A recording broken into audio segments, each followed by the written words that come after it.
유대교에서 아브라함은 말로 표현하기 힘들 정도로 중요한 인물입니다. 메소포타미아, 갈대아 우르에서 우상 숭배하는 사람들 가운데에서 부르심을 받아서 참 하나님, 한 분 하나님만을 섬기는 그런 믿음의 영웅, 또 아브라함이라고 하는 그 아름다운 사람에게 시간이 지나면서 사람들은 뭔가를 자꾸 덧붙입니다. 그래서 고색창연한, 그래서 반신인 것처럼 유대교에서 그거를 추앙할 정도로 아주 뛰어난 그런 사람이었습니다. 이제 아브라함 사후 2000년쯤 됐으면 이제 BC 1세기 또는 AD 1세기 그 기간 동안에는 아브라함이 거의 하나님의 경지에 가까이 있는 사람처럼 여겨졌다고 그래요. 그래서 헤브론은 막벨라 굴이 있는 헤브론은 그들에게 성지가 됐어요. 거기 순례하는 그런 성지로 여겨질 정도로 그렇게 추앙을 받았다고 합니다. 그래서 유대교에서는 아브라함이 하나님의 계명이 주어지기도 전에 그 계명에 완벽하게 순종했다고 믿었고, 시편 1편의 화신처럼, 그러니까 시편 1편은 아브라함을 얘기하는 거다. 아브라함은 주야로 하나님의 말씀을 묵상했고 라고 할 정도로 아브라함에 대한 그런 칭송이나 이런 것들이 굉장히 했다고 그래요. 그래서 이제 어떤 랍비들은 하나님의 아브라함을 위해서 창세전에 토라를 규정했다라고 말하고, 이삭과 야곱과 더불어서 하나님께 범죄하지 않는 사람이라고 여겼다라고 합니다. 아브라함은 유대인들과 유대 그리스도인들에게 유대 민족의 아버지로, 그리고 하나님의 친구로 매우 존중을 받았던 사람입니다. 그래서 이 유대교 사상에서 누렸던 그 아브라함의 어떤 지위, 또 그런 역할을 당시 중간기 시대에 집회서라고 하는 그런 외경에 이렇게 기록되어 있다고 합니다.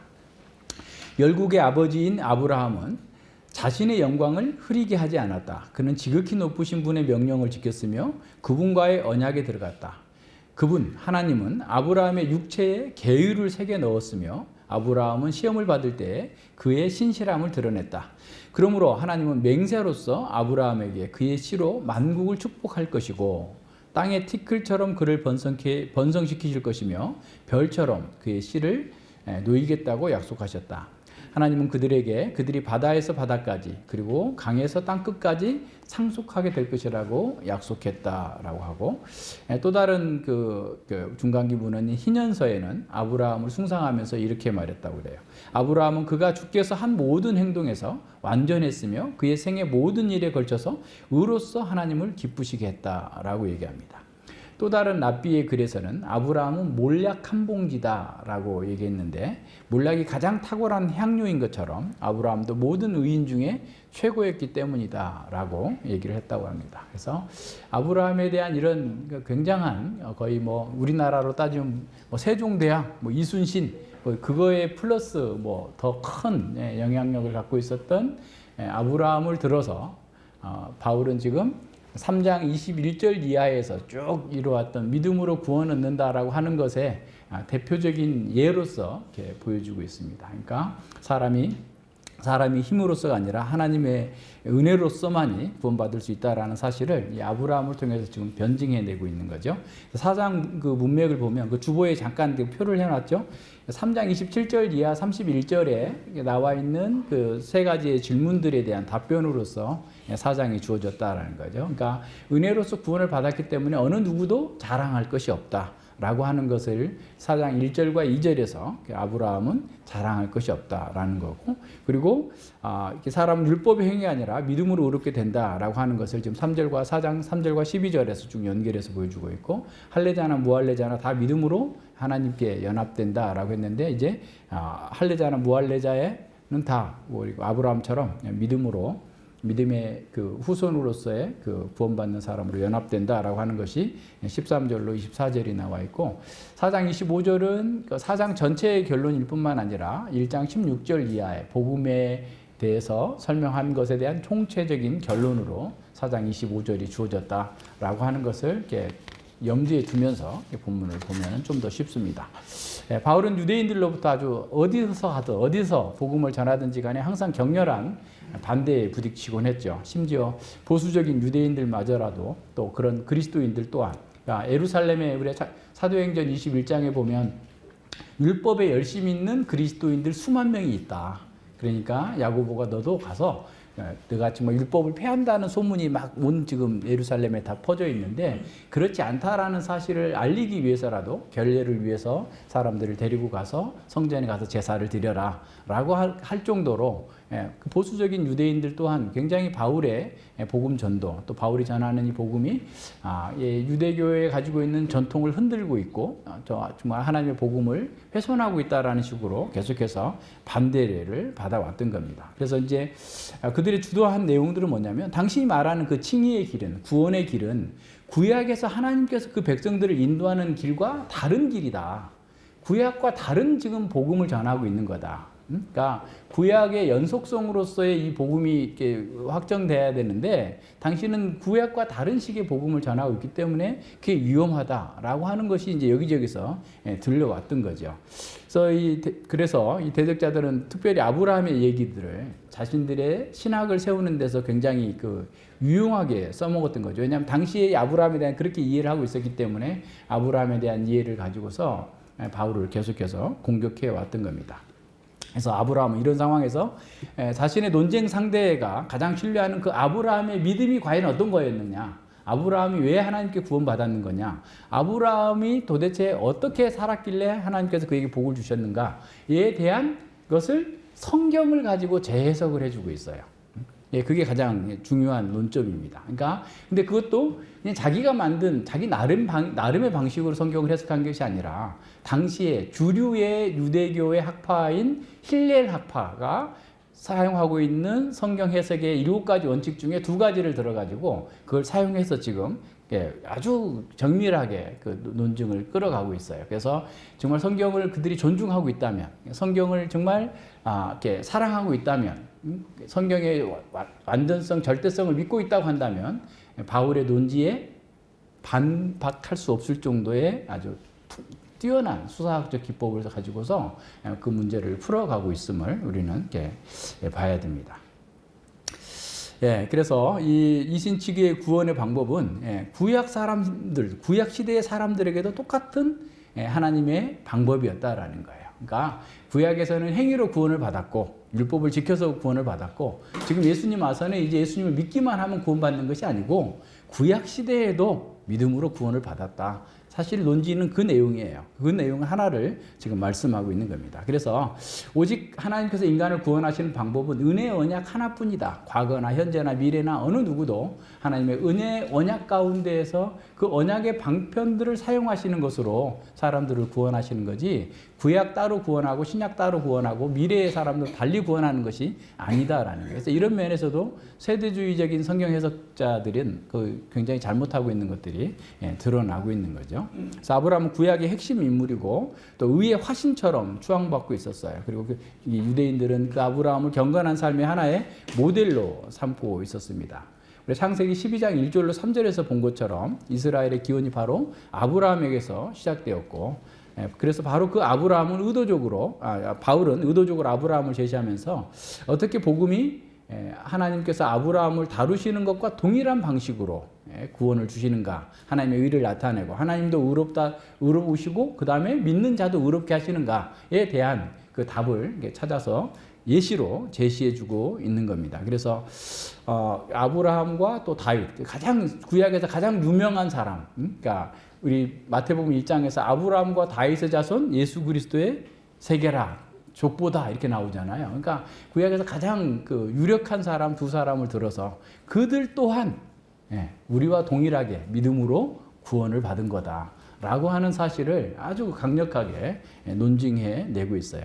그리고 이제 보통 이제 그 당시 랍비들의 논쟁 방식이 모세 오경에서 하나를 끌어다 대고 그 모세 오경을 이렇게 변증할 만한 시가서나 선지서에서 그걸 끌어다가 그걸 변증해 주는 거예요. 똑같아요. 모세 오경 창세기 15장 6절을 끌어다가 지금 논지를 제시해 놓고 아브라함 논지를 제시해 놓고 시편에서 끌어다가 이봐라 이것도 그렇지 않느냐. 동일한 논지를 같이 끌어와 가지고 자신이 말하고 있는 이신칭의 교리가 분명하다라고 하는 사실을 전달해주고 있는 겁니다.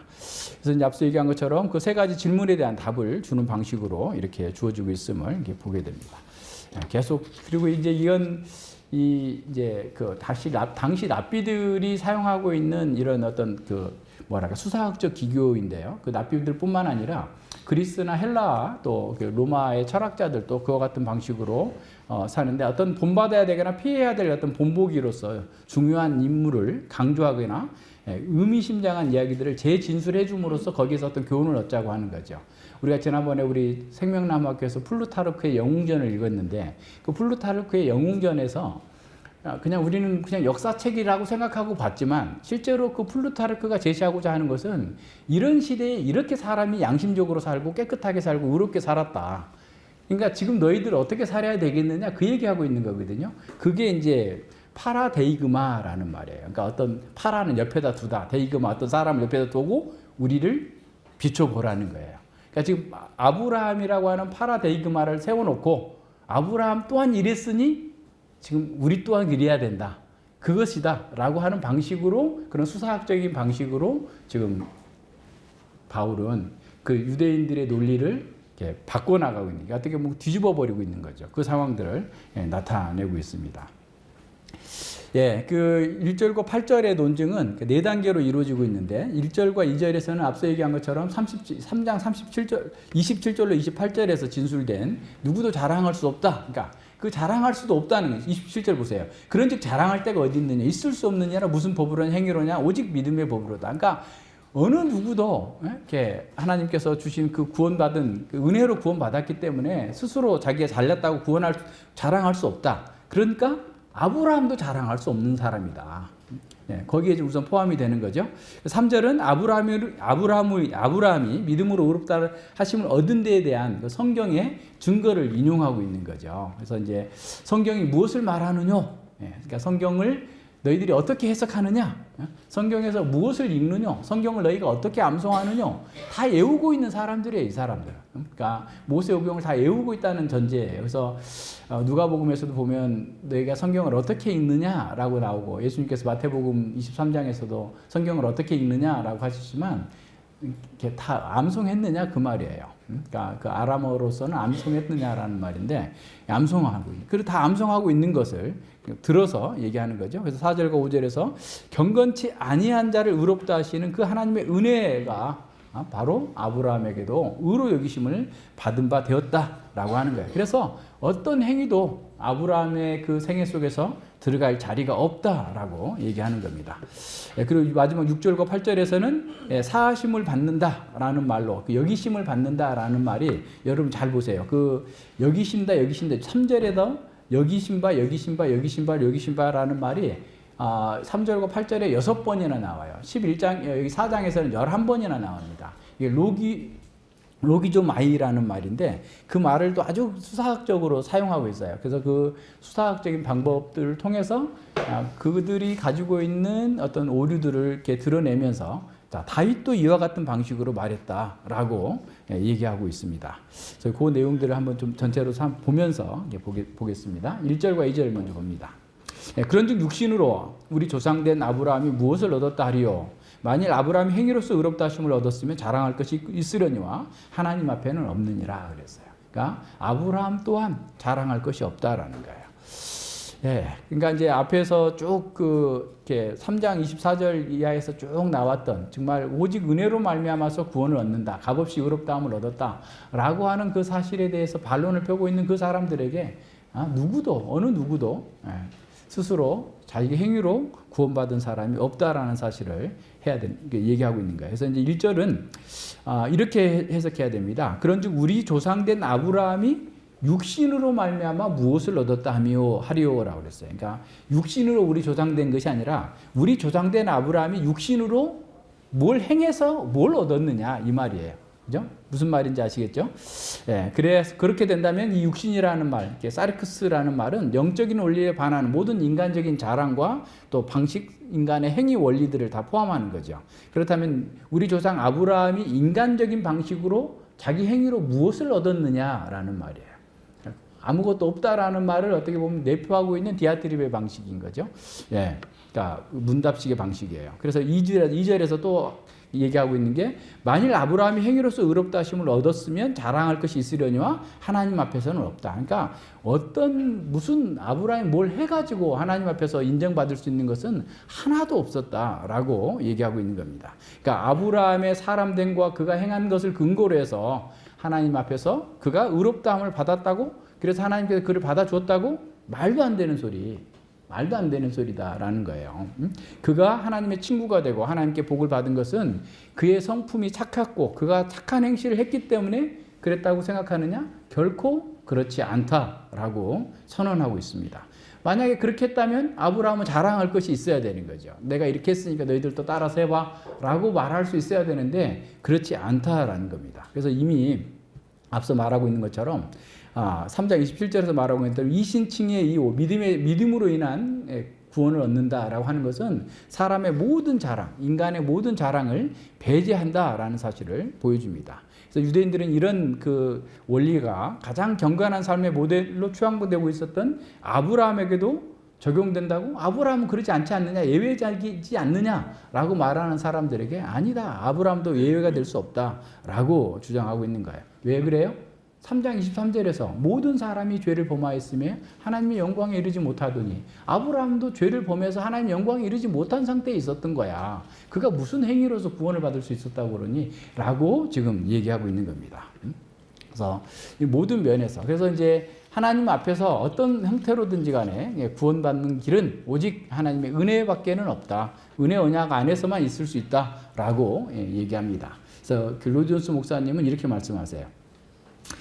우리는 성경 전체에 관심을 가져야 합니다. 왜냐하면 두 언약은 하나이기 때문이다. 구약의 언약이나 지금 새 언약이나 또 뭐 2장의 언약이나 3장의 언약이나 또 그 시내산 언약이나 다 하나의 언약이라는, 다 은혜 언약이라는 거예요. 그 언약, 한 언약 안에서 구원을 받는다는 겁니다. 바로 그분이 그 당시 주로 이방적인 취급을 받던 초대교회로 하여금 구약과 신약을 합동시키도록 기도하셨던 성령님의 지혜와 인도하심의 역사를 깨닫게 되는 부분입니다. 오직 위대한 은혜 언약만 있을 뿐입니다. 구약의 성도들도 우리와 똑같은 방식으로 구원을 받았습니다. 그래요. 우리가 뒤에 가서 보겠지만 웨스트민스터 신앙 고백서에서 똑같이 얘기하고 있어요. 그죠? 여기 좀 주보에 넣어놨는데, 그러니까 하나님의 은혜 가운데에서 모든 사람이 동일하게, 구약이나 신약이나 구원의 방법은 동일한 거지, 구약은 어떻게 율법을 지켜서 구원받았고 신약은 믿어서 구원받고 이렇게 되는 게 아니다라고 하는 것을 선언하고 있어요. 자, 3절에서 보세요.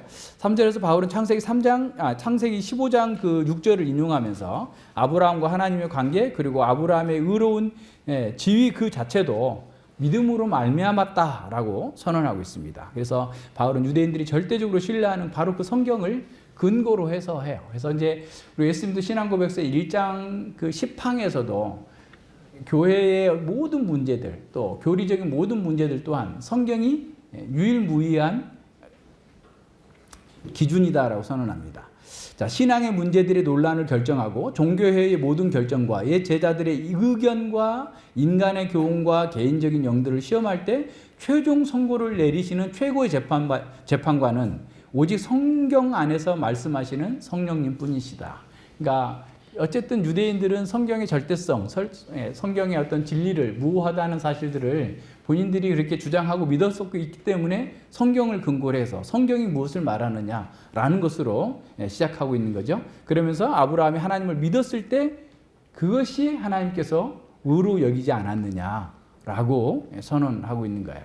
물론 이 15장 6절은 창세기 문맥을 여러분 다 기억하시죠? 그러니까 12장에서 하나님께서 그에게 부르셔서 자손을 주시고 땅을 주시고 아브라함 중심으로 역사를 진행해 가시겠다라고 하죠. 13장에서 어떤 일이 벌어져요? 롯과 헤어지게 되죠. 롯이 이제 소할 땅으로 가죠. 14장에서 롯이 잡혀가가지고 가서 메소포타미아 왕들에게서 이렇게 그 소돔 왕의 자녀들과 그 가족들을, 롯의 가족들을 구원해내죠. 15장에서는 두려움이 온 거예요. 그 연합국 5개국을 318명을 데리고 가가지고 그 구원했다고 할지라도 그 왕들에 비하면은 아브라함은 굉장히 소수잖아요. 예, 그래서 두려워하고 있을 때 15장 1절에서 두려워하지 말라. 나는 너의 방패고 너의 산성이다. 내가 너를 지켜줄 거다. 그러니까 아브라함은 아니 하나님 약속 언제 하셨는데 지금까지 난 자식도 없어요. 내 자식 없으니 엘리에셀 종이 내 후계자가 될 겁니다. 라고 하니까 하나님께서 아니다. 내 몸에서 날 씨가 내 그 상속을 받고 이 땅을 줄 거다. 라고 약속을 하셔요. 4절과 5절에서. 그래서 아브라함이 그걸 믿었어요. 6절에서. 그래서 믿었더니 아무것도 한 게 없잖아요. 그냥 그렇게 하시겠다고 했는데 믿었어요. 하늘의 별처럼 하고 땅의 티끌처럼 하겠다고 했는데 믿었더니 하나님께서 바로 거기서 그 절에서 의로 여기셨다라고 그랬어요. 그 믿음을. 그 믿음으로 아브라함을 의로 여기셨다라고 한 그거를 좀 끌어온 거예요. 바울 사도는. 근데 당시 유대교 지도자들은 어떻게 봤냐면 아브라함을 그때로 그 의롭게 된 그 상황을 생각한 게 아니라 22장에서 창세기 22장에서 이삭을 딱 바칠 정도의 용기 있는 믿음. 야, 아브라함이 이렇게 행해서 구원받은 거야. 그렇게 하라는 대로 했잖아. 지켰잖아. 17장에서 할례를 했잖아. 할례를 했기 때문에 구원받은 거야. 그리고 26장에 보세요. 26장에서 그 창세기 26장 보세요. 그 이삭에게 하나님께서 말씀하시면서 너도 아브라함처럼 이렇게 율법을 잘 지키면 너도 복 받을 거야. 라고 하면서 언약을 갱신해 주는데 이제 거기에서 보면 아브라함은 완벽하게 지킨 것처럼 이렇게 보이죠. 26장 그 4절과 5절 보세요. 예, 내 자손을 하늘의 별과 같이 번성케 하며 이 모든 땅을 내 자손에게 주리니 내 자손을 인하여 천하 만민이 복을 얻으리라. 이는 아브라함이 내 말을 순종하였고 내 명령과 내 계명과 내 율례와 법도를 지켰음이니라 하시니라 그랬어요.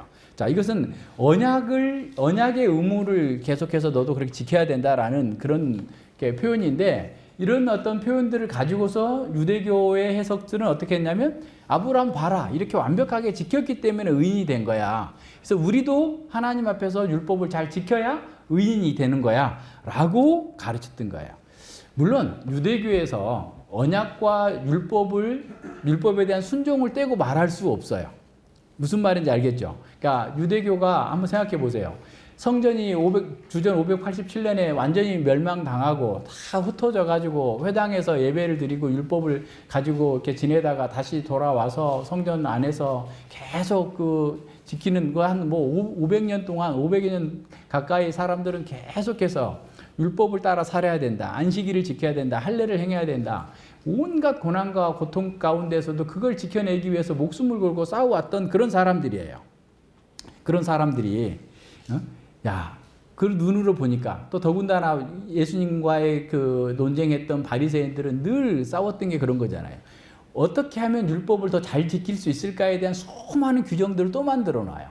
그러니까 그 조상들의 유전들을 계속해서 덧붙여 놓은 거예요. 그러니까 율법을 잘 지키는 것을 어떻게 또 잘 지킬 수 있을까 계속 해놔요. 그러니까 예를 들어서 안식일날 걸어갈 수 있는 거리가 얼마만큼인가. 그래서 900에서 뭐 1.2km 정도까지는 갈 수 있다. 뭐 이런 식으로 가고 무엇은 하면 안 되고 안 되고 계속 이런 걸 덧붙여 놓을 정도로 그들은 율법을 굉장히 중요하게 생각했어요.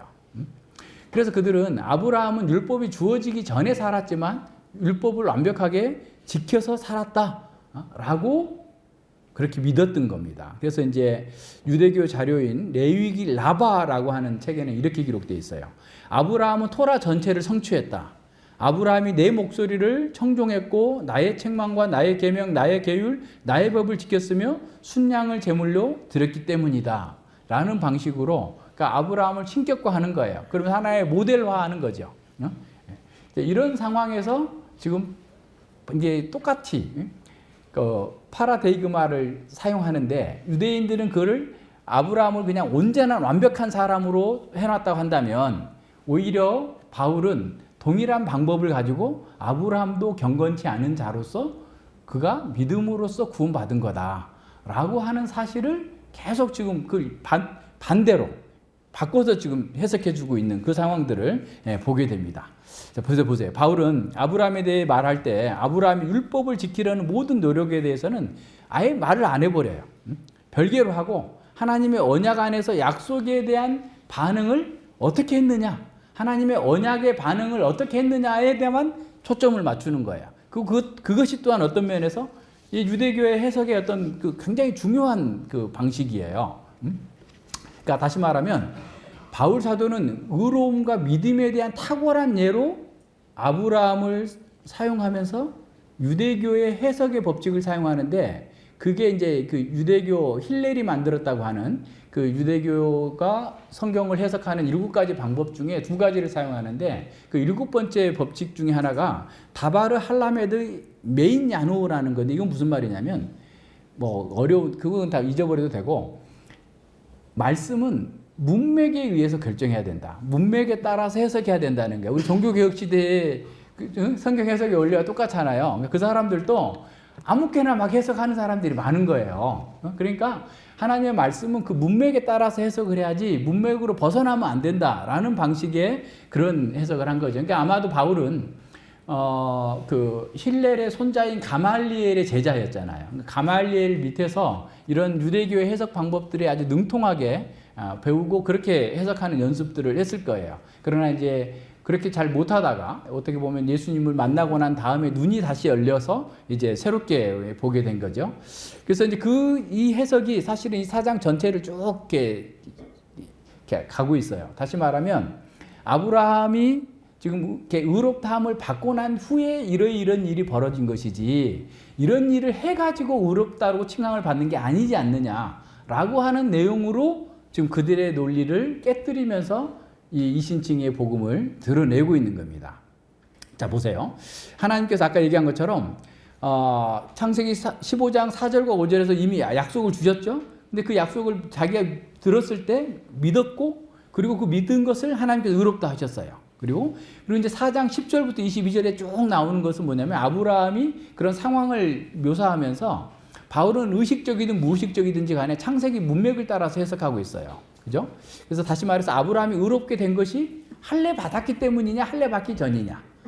할례 받기 전이지 않느냐라고 얘기하는 거죠. 그 다음에 아브라함의 생애에서 할례와 관련해서 아브라함에게 약속하신 때와 그가 믿음으로 적극적으로 반응한 때가 언제인지를 또 이렇게 분리해서 보여주고 있어요. 그래서 이런 모든 면들을 잘 따라가 보면 지금 유대교에서 해석하고 있는 문맥에 따라서 해석해야 된다라고 하면서 아브라함의 생애 주기들을 쭉 따라가면서 유대교가 잘못 가르치고 있는 행위로서 구원 얻어야 된다라고 하는 그 방식이 왜 잘못되어 있는지를 드러내면서, 하나님의 구원의 방식은 그때나 지금이나 다 죄인들은, 경건치 않은 자들은 다 하나님의 영광에 이르지 못했는데, 아브라함도 그 중에 하나였는데, 아브라함에게 하나님께서 약속하신 것을 아브라함이 믿었더니 이렇게 의롭다 해줬다. 그건 우리도 마찬가지다. 우리가 불의한 자고 우리는 이미 율법의 행위로서는 구원받을 수 없었는데 주님께서 이루신 그 일을 내가 받아들임으로 말미암아 값없이 구원받고 은혜로 구원을 받은 거다라는 것과 동일하다라고 하는 얘기를 하는 거예요. 그러면서 4절과 5절에서 또 보충 설명을 합니다. 일하는 자에게는 삭슬 은혜로 여기지 아니하고 빛으로 여기거니와 일을 아니할지라도 경건치 아니한 자를 의롭다 하시는 이를 믿는 그에게는 그의 믿음을 의로 여기시나니 라고 그랬어요. 그러니까 일하는 자에게 주는 것은 삭이죠. 그죠? 예. 그러니까 그거는 뭐 은혜로 여길 필요가 없는 거예요. 그냥 일하는 사람 당연히 줘야 되는 거잖아요. 그죠? 예. 그래서 의는 결코 보상으로서 주어지는 것이 아니다. 하나님께 주시는 그 의는 왜 그래요? 하나님께 누구에게도 빚질 사람이 지실 분이 아닌 거예요. 어느 누구에게도 빚질 분이 아니기 때문에 그런 거예요. 그래서 칭의는 값없이 주어지는 선물이지 사람이 일해가지고 정당하게 받는 임금이 아니다라는 거예요. 그래서 하나님은 그의 피조물이나 또는 뭐 그 누구에게도 어떻게 보면 빚지는 분이 아니시다. 이것은 타협할 수 없는 진리다라고 하는 것을 선언하고 있는 거예요. 그래서 바울은 하나님의 선물인 의와 사람들의 그 필수적인 반응인 믿음을 주제로 계속해서 다루면서 창세기 15장 6절에 근거해서 2가지 신학적 결론을 도출하는 거예요. 다시 말해서 이 행위는, 첫 번째는 그 행위가 칭의에 차지하는 역할이 없었다는 거예요. 그렇지 않아요? 하나님께서 약속했는데 그냥 믿었더니 하나님께서 의롭다고 하셨잖아요. 칭의를 하셨잖아요. 그 사이에 아브라함이 무슨 행동을 했어요? 아무 행동을 하지 않았죠. 믿은 것 자체밖에 없는 거잖아요. 다시 말해 창세기 본문에서는 아브라함이 칭찬받을 만한 어떤 선한 행위도 거기에 드러내고지 않고 있다라는 거예요. 그죠? 단지 하나님께서는 아브라함의 믿음만을 얘기하고 있었기 때문에 그렇다는 거예요. 두 번째, 이것은 하나님께서 의롭다 하시는 판결이 어떻게 보면 노력으로 얻어진 것이 아니라 그냥 값없이 주어진 거다라고 하는 것을 보여줘요. 그래서 거기 보면 동사 여기다라는 말 있죠. 여기다에다가 밑줄 하나씩 쳐보세요. 여기다가 몇 개 나오나? 몇 개가 나오냐면 거기에 6번이 나와요. 8절까지. 3절에 한 번, 4절에 2번, 5절에 한 번, 6절에 한 번, 8절에 한 번. 6번이 나와요. 로기조마이라는 말인데 이 말은 여기다, 간주하다, 인정하다, 셈하다 이런 말이에요. 근데 이 말은 어떤 의나 공로 또는 상과 관련된 어떤 사상도 끼어들 여지가 없는 하나님의 은혜로운 선물의 결과이다라는 것을 보여주고 있어요. 이것도 역시 어떤 거냐면 유대교적인 해석 방법 중에 그 두 번째, 아까 얘기한 힐렐이 제안한 미드라시의 해석 규칙의 두 번째인데, 계제와 사화라는 그 규칙인데, 동일한 단어나 표현은 또 그 주제가 성경에 둘 이상 반복해서 등장할 경우에 이것이 어디에 있든지 동일한 의미를 준다라는 거예요. 다시 말하면 이 말은 무슨 말이냐면 이제 이것도 당시의 해석 방법이에요. 오늘날은 좀 다를 수 있어요. 그런데 동일한 단어들이 계속해서 나타나는 것은 하나님의 말씀은 그 동일한 의미의 어떤 면에서 같이 해석을 해야 된다는 거예요. 여기서는 이렇게 해석하고 저렇게 해석하면 안 되고, 아까 얘기한 것처럼 문맥은 어떤 시간적인 어떤 흐름을 얘기하고 있었다고 한다면 동일한 단어, 칭이라는 말이 나왔다. 동일하게 가령. 그러면 칭이라는 말이 여기서는 하나님께서 그냥 값없이 의롭다 칭해 주시는 것으로 칭의를 해석하고, 저기 가서는 내가 열심히 행했기 때문에 칭의를 주는 것으로 생각하면 안 된다라고 하는 방법으로 해석하는 방법인데, 왜 이걸 연결시키냐면 보세요. 아브라함이 믿었는데 그를 의로 여기셨다고 그랬잖아요. 그 다음에 그 8절에 죄를 인정치 아니한다라는 말도 같은 단어예요. 그러니까 그 같은 단어를 바울은 동시에 연결해서 쓰면서 봐라, 아브라함도 그랬고 다윗의 경우도 동일하지 않느냐. 그래서 다윗도 자기가 열심히 노력해가지고 구원받은 게 아니고 은혜로서 구원받은 거다라고 하는 것을 보여주고자 하는 겁니다. 그래서 하나님께서 자신을 믿는 사람들에게 주시는 의의 선물은 하나님 자신의 의 그 자체를 주는 것이고, 그 의는 그 사람의 지위를 바꾸기도 하고 그 성품과 삶을 바꾸어내기도 한다라는 거예요. 그래서 믿음은 하나님의 말씀을 듣고 받아들일 때 생깁니다. 믿음은 하나님의 말씀을 듣고 전적으로 받아들이는 그 수단이에요. 그래서 믿음은 우리가 세상의 모든 것에서 눈을 돌려서 하나님에게서 오는 그 구원만을 기대하는 것으로 나타납니다. 이런 관점에서 어떤 면에서 믿음은 거룩한 모험이에요. 그러니까 눈에 보이는 것과 다른 결정을 하는 것이죠. 쉽게 말하면 아브라함은 정반대의 엄청난 증거들이 있어요. 다시 말하면 아직 자식도 없어요. 또 주변 나라들이 자기를 언제 공격해 올지도 몰라요. 여러 가지 위험스러운 그런 상황들이 있음에도 불구하고 하나님의 말씀을, 그러니까 지금 현재 상황과는 정반대되는, 하나님 그렇게 주시겠다라고 하는 것을 믿은 거예요. 그런 면에서 믿음은 거룩한 모험이 될 수 있는 겁니다. 그래서 아브라함의 믿음은 행위도 아니었고 미덕도 아니었고 영웅적인 어떤 의지의 표현도 아니었어요. 아브라함은 그저 자신의 약함을 받아들이고 하나님의 주권적인 언약과 상충되는 수많은 반대되는 그런 증거들 앞에서도 자신은 아무것도 아님을 인정하면서 하나님께서 그 일을 이루실 것이다 라고 하는 것을 받아들인 겁니다. 그래서 하나님의 언약은 순종에 대한 보상이 아니에요. 아브라함을 부르셨고 순종하기 전에 땅의 자손과 약속, 또 아브라함 중심의 역사를 이루어 가시겠다고 이미 약속하셨어요. 아브라함 순종하기 전에 이미 약속하셨고, 그래서 그 약속 안에서 그 약속을 받기 위해서 사실은 뒤에 가서 그 의무를 따르는 거예요. 그러니까 그 어떤 행위도 있기 전에 하나님께서 이미 먼저 언약하셨고 복을 주셨잖아요. 창세기 2장 16, 17절도 마찬가지예요. 하나님께서 이미 다 주셨어요. 그들에게 언약하기 전에 다 주셔놓고 이 언약을 누리기 위해서 이걸 하라고 얘기하시는 거예요. 다른 모든 언약의 구조도 마찬가지예요. 그러니까 그것을 먼저 생각하지 않으면 자꾸 다른 생각을 하게 되는 거예요. 그래서 아브라함의 존재를 만들고 결정한 것은 오직 하나님의 언약이었고, 아브라함은 그 말씀 앞에 신뢰함으로 자신을 내려놓은 것, 그것이 믿음인 거예요. 자기는 그렇게 할 수 없음에도 이런 여러 가지 환경에서도. 그래서 아브라함은 하나님께 모든 것을 걸고 하나님과 동행하기로 선택한 것이죠. 그 언약의 말씀에 온전히 자기 자신을 내어드린 것입니다. 하나님은 이런 믿음 외에 다른 어떤 것도 요구하지 않으셨어요. 그래서 믿음은 결코 일반적이거나 추상적인 것을 믿는 게 아니라 구체적인 언약과 약속의 말씀을 믿는 것에, 약속의 말씀에 대한 반응인 거예요. 믿음은 아무것도 모르고 그냥 나가는 것이 아니라, 그래서 결정적인 약속의 말씀은 바로 그것이 성취가 불가능해 보이는 바로 그 순간에 아브라함에게 주어졌어요.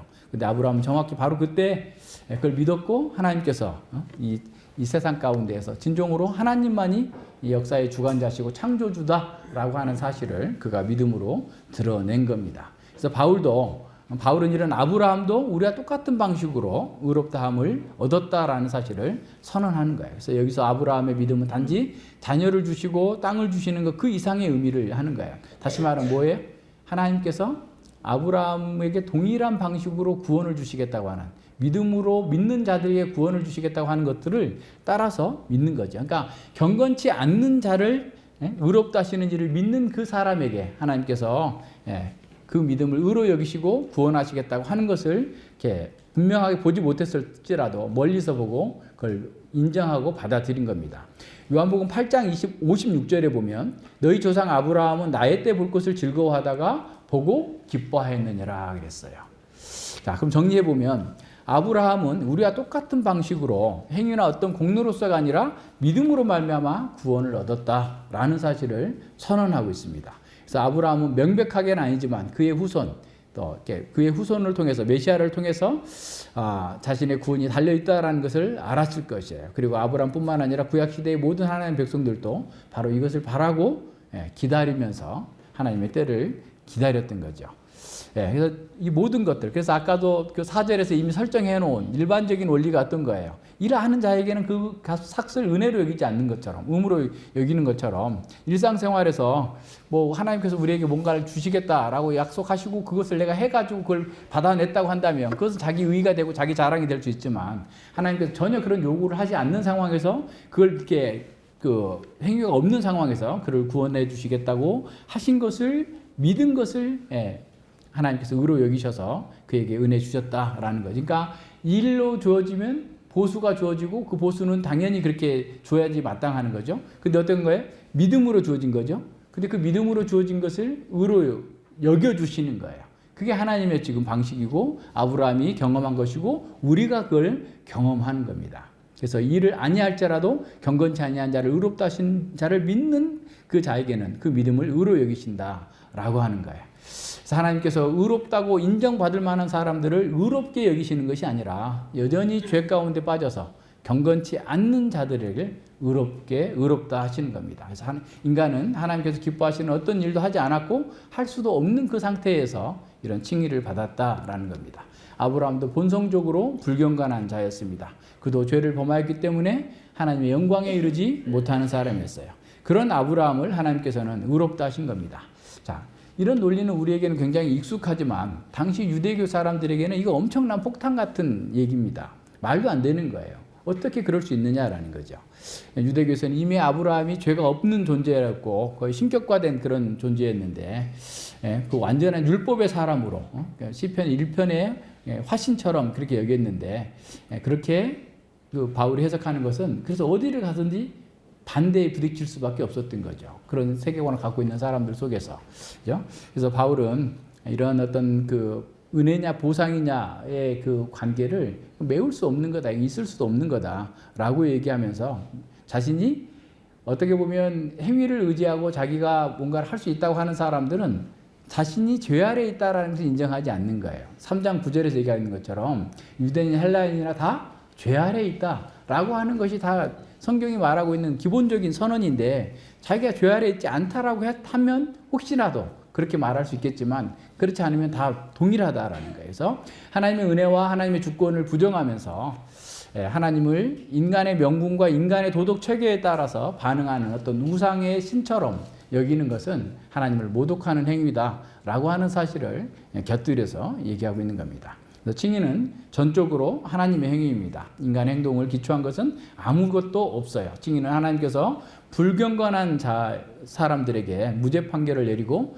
그리스도의 의를 전가시켜서 의롭다고 간주해 주시는 하나님의 선언입니다. 칭의는 그래서 법정적인 선언이기 때문에 칭의돼서 칭의가 막 우리에게 의를 주입해 주는 게 아니에요. 가톨릭에서 그렇게 얘기하는데 주입된 게 우리는 여전히 죄 가운데 있는데 그리스도로 옷 입기만 한 거예요.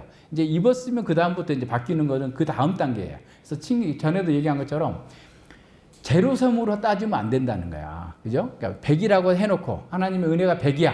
인간이 뭔가를 하면 거의 줄어드는 게 아니단 말이에요. 그죠? 칭의해서 무조건 100% 하나님께서 하신 거예요. 그리고 그럼 우리가 하는 건 뭐냐? 칭의의 결과로서 행하는 거예요. 그죠? 사랑으로 역사하는 믿음이 있는 거예요. 그게. 그러니까 칭의의 결과로서 우리의 신실함이 나오는 거예요.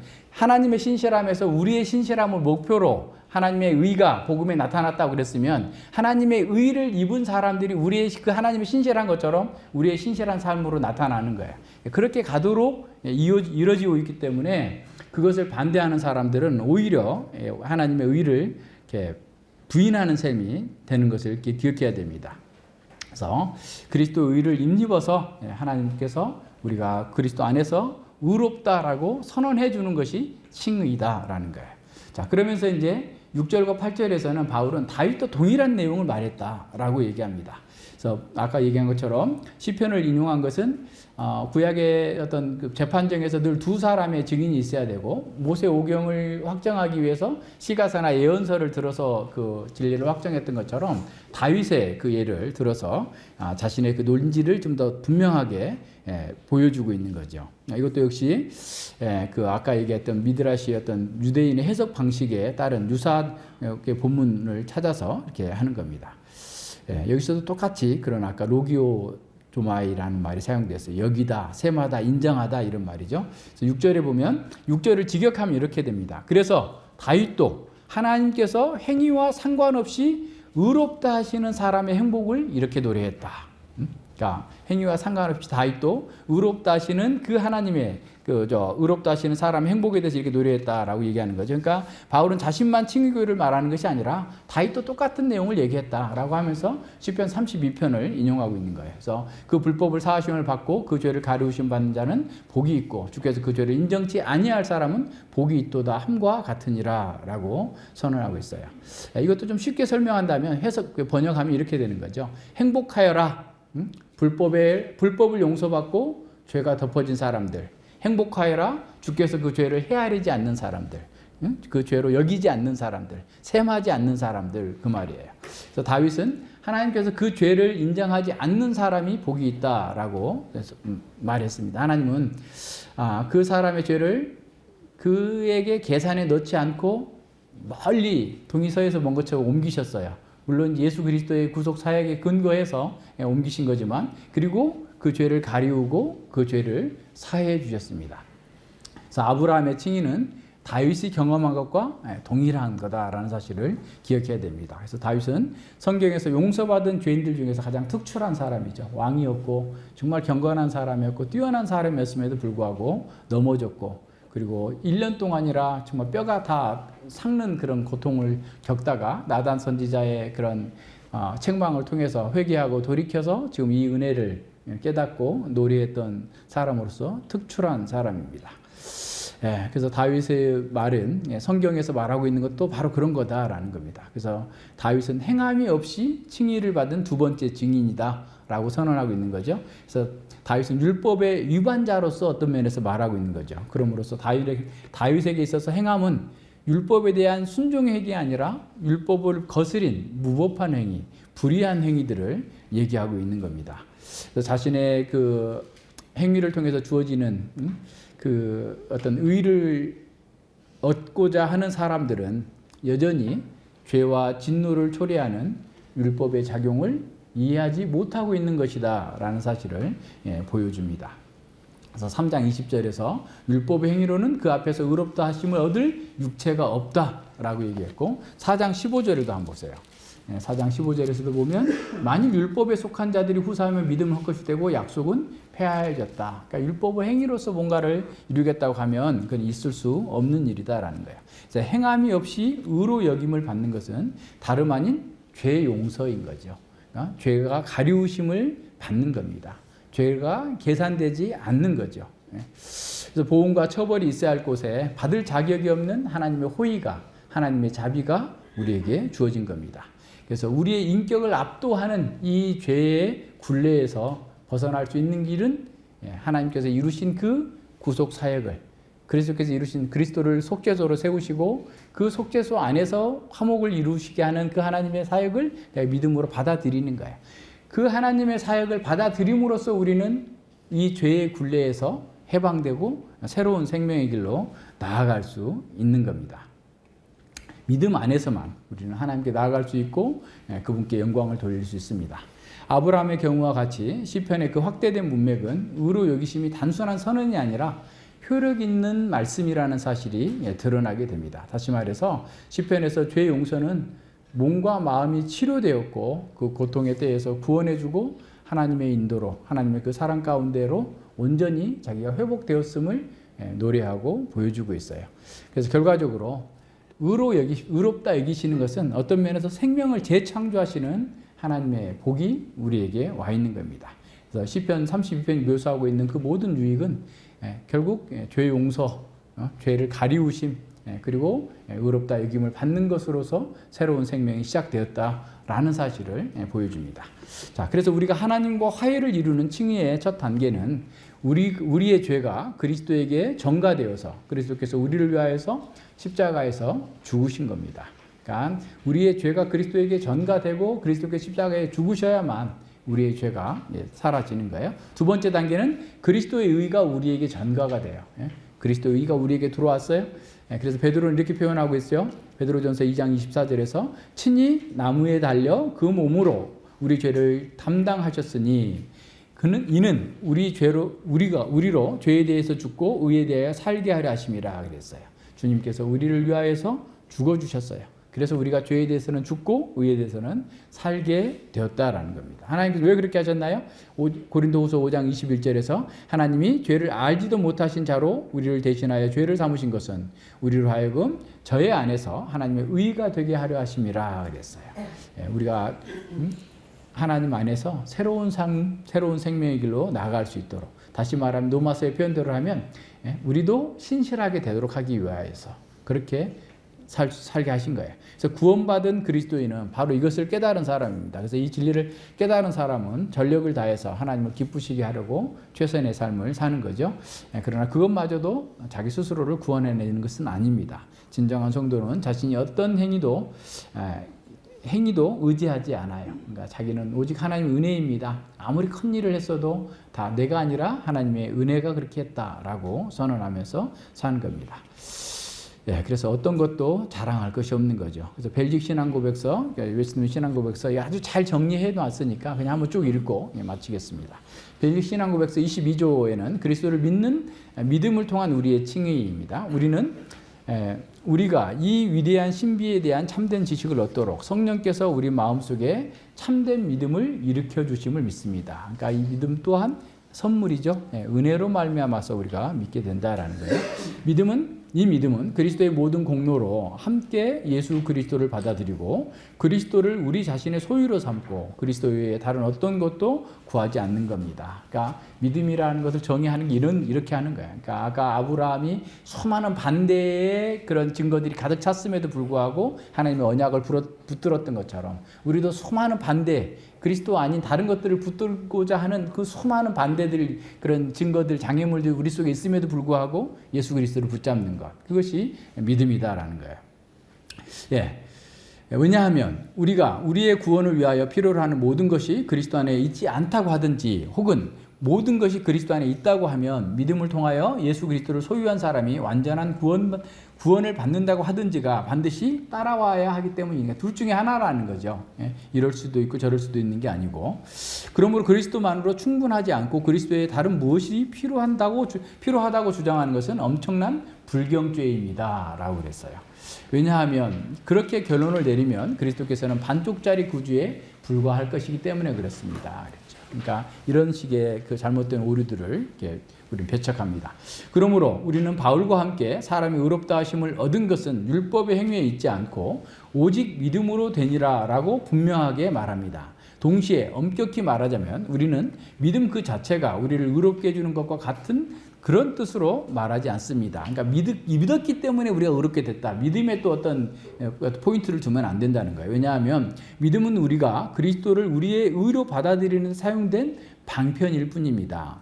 즉 그리스도께서는 당신의 모든 공로와 당신께서 우리를 위하여 그리고 우리를 대신하여 행하신 모든 거룩한 사역을 우리에게 전가하셨습니다. 그러므로 예수 그리스도께서는 우리의 의이고 믿음은 그리스도의 모든 은덕을 나눔에 있어서 우리를 그리스도와 교제케 하는 방편입니다. 그러니까 믿음 자체가 구원해 주는 것이 아니라 주님께서 구원하신 그 모든 일들을 받아들이는 영혼의 손과 같다라는 표현인 거죠. 그래서 이 모든 은덕들이 우리의 것이 될 때 이 모든 것들은 우리의 죄를 사해 주시기에 충분하고 또 남음이 있습니다. 그러니까 예수님 안에서만 우리의 죄 사함이 가능하고 의롭게 된다라는 거죠. 23절 봅니다. 하나님 앞에서 우리의 의.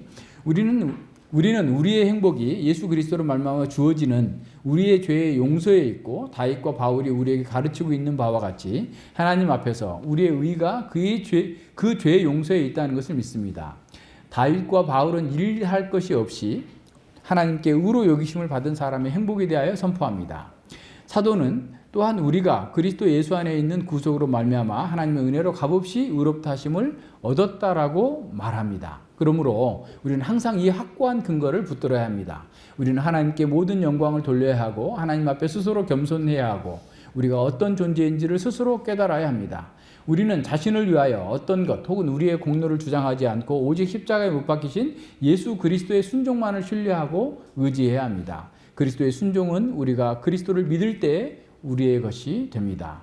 이 진리는 우리의 모든 허물을 덮어주고 우리가 하나님께 가까이 가도록 확신을 주며 우리의 양심을 두려움과 공포와 불안에서 벗어나게 하기에 충분하므로 우리는 두려워 떨면서 숨으려 했고 무화과 나무 잎으로 자신을 덮으려 했던 우리의 첫 조상 아담의 본보기를 따르지 않게 됩니다. 정말로 우리가 조금이라도 우리 자신이나 혹은 다른 어떤 피조물을 의지하면서 하나님 앞에 나타난다면 우리에게 화 있을진저 우리는 소멸될 것입니다. 그러므로 모든 사람들은 다윗과 함께 오 여호와여 주의 종에게 심판을 행치 마소서 주의 목전에는 의로운 인생이 하나도 없나이다 라고 말해야 될 것입니다. 그랬어요. 그러니까 우리가 어떤 자세로 이 칭의를 받아들이고 또 살아야 될 것인지를 아주 간결하게 잘 설명해 뒀습니다. 요즘에 신앙고백서 11장 칭의의 양을 보면 1항에서는 1절에서 하나님께서는 유효하게 부르신 자들을 또한 값없이 의롭다고 칭하십니다. 그러니까 유효한 부르심이 있은 후에 칭의의 은혜가 주어진다는 거죠. 이 칭의는 의를 그들에게 주입해 줌으로써가 아니라 아까 캐톨릭은 이렇게 주입해 준다고 생각하죠. 주입해 줌으로써가 아니라 그들의 죄를 용서해 주시고 그들의 인격을 의로운 것으로 간주하여 용납해 주심으로써 되는 겁니다. 또한 그들 안에서 이루어진 어떤 것이나 또는 그들에 의해서 되어진 어떤 것 때문이 아니라 오직 그리스도 때문이며 믿음 자체, 믿는 행위 또는 어떤 다른 복음적인 순종을 그들의 의로 돌림으로써가 아니라 그리스도의 순종과 속상, 아까 얘기한 속상이라는 말이 그 말이에요. 갚아주시고 되돌려주시는 거죠.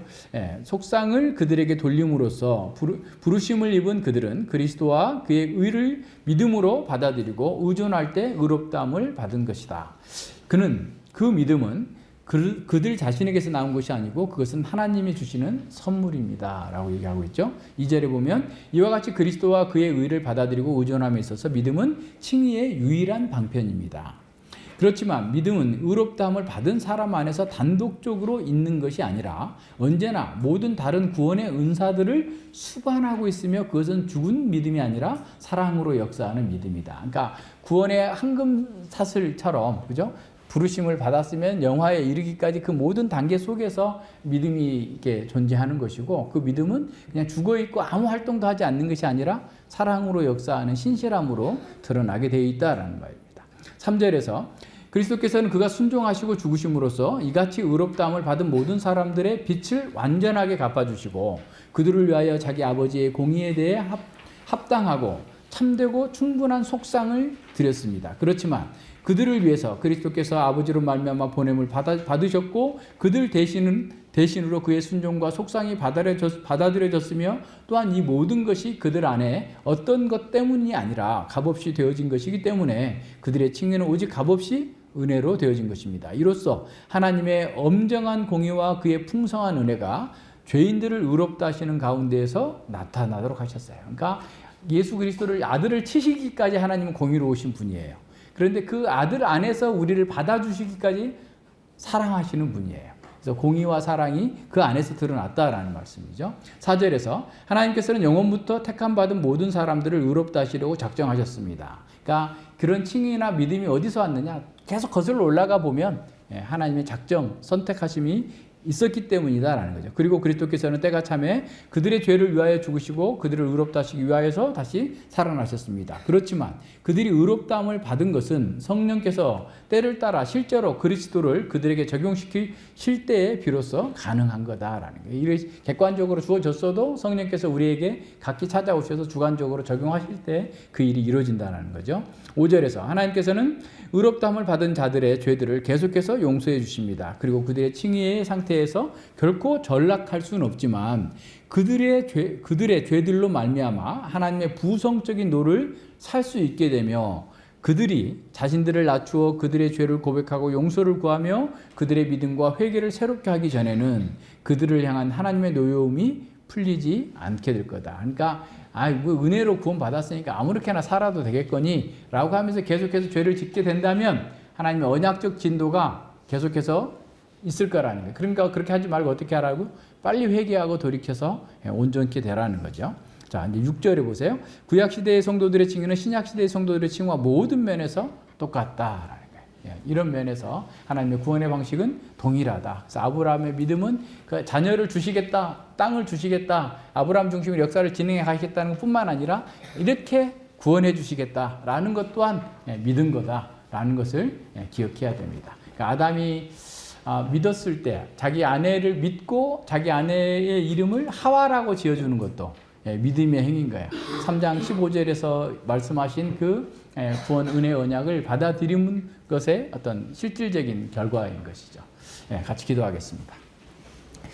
하나님 아버지 감사를 드립니다. 로마서 4장 1절로 8절에서 바울 사도가 왜 이렇게 강력하게 아브라함과 다윗을 들어서 이 믿음으로 구원을 얻는 것은, 또 칭의를 얻는 것은, 하나님의 의를 얻는 것은 참으로 은혜로 값없이 되어진 것이라는 사실을 이렇게 강력하게 증거하지 않으면 안 되었는지를 또한 말씀을 통해서 보았습니다.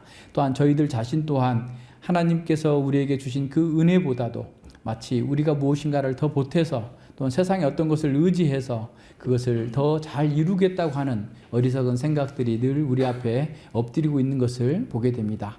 하나님께서 우리에게 은혜로 주신 그 은혜 가운데에서 더욱더 주님의 그 사랑과 자비를 받을 자격이 없는 저희들에게 허락하신 것을 늘 감up하면서 감사하면서 기쁨과 즐거움으로 주를 찬양하고 이 복을 누리면서 또한 우리 속에 남아있는 죄들을 날마다 부정하고 주의 뜻을 따라 살아갈 수 있도록 저희들을 또한 하나님께서 허락하신 그 은혜 가운데에서 더 신실하게 반응할 수 있도록 붙들어 주시고 함께 하여 주시옵소서. 우리는 날마다 회개하면서 주님께 나아가고 날마다 참으로 주님의 은혜를 경험하고 누리면서 하나님의 뜻을 따라서 행하는 아름답고 복된 삶으로 주님께 영광 돌리고 또 우리 이웃들에게 구원의 복음을 증거할 수 있도록 함께 하여 주시옵소서. 감사드리오며 예수님 이름으로 기도드립니다. 아멘.